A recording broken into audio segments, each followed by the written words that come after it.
Andreas is an associate professor at the School of Security Studies at King's College London. Andreas, good to have you on the program. This is day 11 of the war.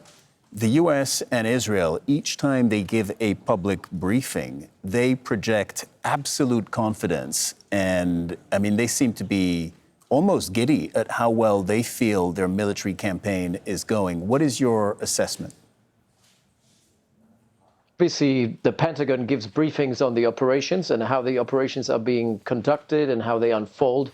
Hegseth is supposed to be, as the secretary, he's supposed to be the link between operations and strategy. And he's obviously has a very tactical mindset. Clearly, his speech was very much about tactical achievements, operational achievements, nothing about strategy, nothing about how these operational achievements will be tied into a bigger, broader strategy. And that's the problem that is missing here. That's the part that's missing, is how do you translate these operational successes into a political outcome that is better for the region, that's better for Iran, better for the Gulf, and also better for the United States. And that question has not been answered so far. And so that's kind of where we stand at the moment. So from a tactical point of view, a lot of success. The U.S. operations are unfolding as planned, very successfully as predicted. The problem with this is it's actually creating more anxiety, more anger, and more will to resist within Iran.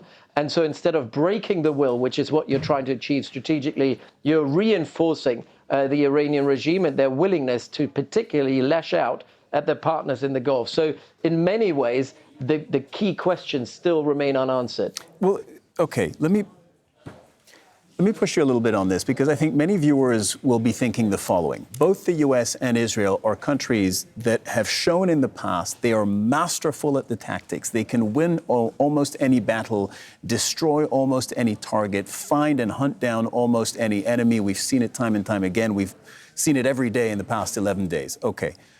Both of those countries have also shown that when it comes to day after thinking, when it comes to greater strategy, thinking of second and third order consequences of what happens in a certain part of the world, including this one, when they start a conflict, they're not so good at that. So are you saying we're seeing the same thing again?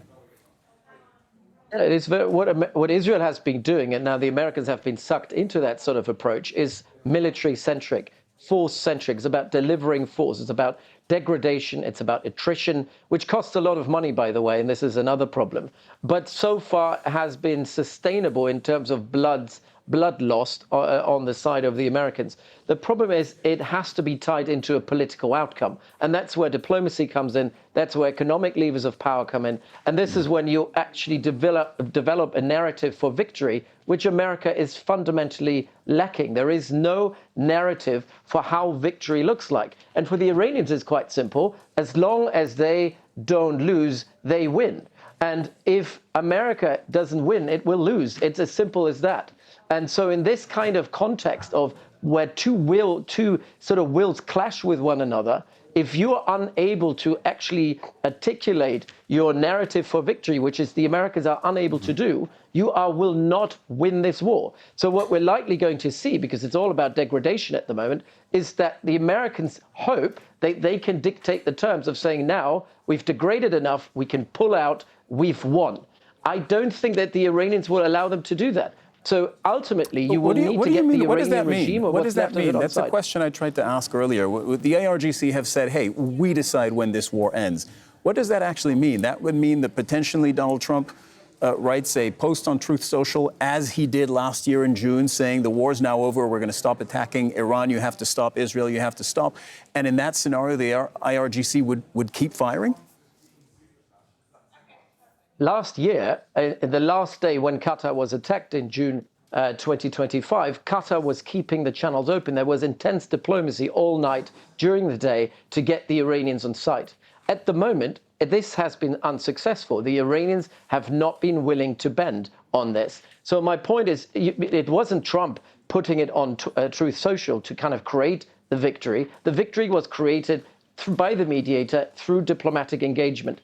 And that has not happened so far, and it's been very unsuccessful at the moment. So the problem that Trump ultimately has is that the escalation dominance that he thinks and that the American military thinks they have is an illusion. The escalation dominance lies with the Iranians, and not necessarily vis-a-vis Israel and the US, but vis-a-vis the partners in the Gulf. None of what we've heard today actually addresses the massive elephant in the room. What's going to happen to the relationship between Iran and the Gulf?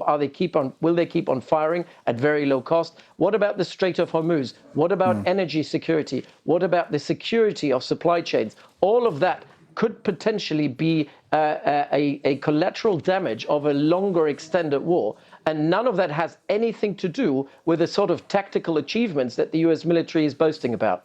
Andreas, will the US and Israel continue to be on the same page until the end of the war? Because right now their military campaign is being operated with what seems like almost perfect synchronicity, right? They're operating almost as really one broad military. But then when it comes to ending the war, Donald Trump at any point in time, and you explained this earlier, could say, look, we have downed their Navy, downed their Air Force, we've hit all their missile manufacturing capabilities and drones. As far as we're concerned, it's mission accomplished, we're out, the war's over from our point of view. Would Israel then necessarily be okay with that? Israel is probably the most resilient in all of it, like the Iranians, equally resilient like the Iranians. I think at the moment, the willpower in Israel and Iran is at its height. The vulnerable element to it is, A, the willpower of the Gulf states to sustain this, but what they're going to do about it, and then the willpower of Donald Trump. The cost is rising gradually. We're now at a point of diminishing return. Every single day this war continues, the costs are rising, but you will actually, the benefit that you get from further targeting the Iranian regime will diminish. So in this kind of context, Trump will be the one who to call it quits at some point. And he seems to be quite eager to get to this point. The Israelis might not be happy with it, but they might keep on going, and ultimately they'll have to succumb to whatever the US is saying. But it will be Trump who will try to get out of this war. The Israelis will not say this is mission accomplished because they can keep it going for quite some time. Andreas Krieg, thank you very much for joining us on the Al Jazeera NewsHour, as always. Thanks for your analysis.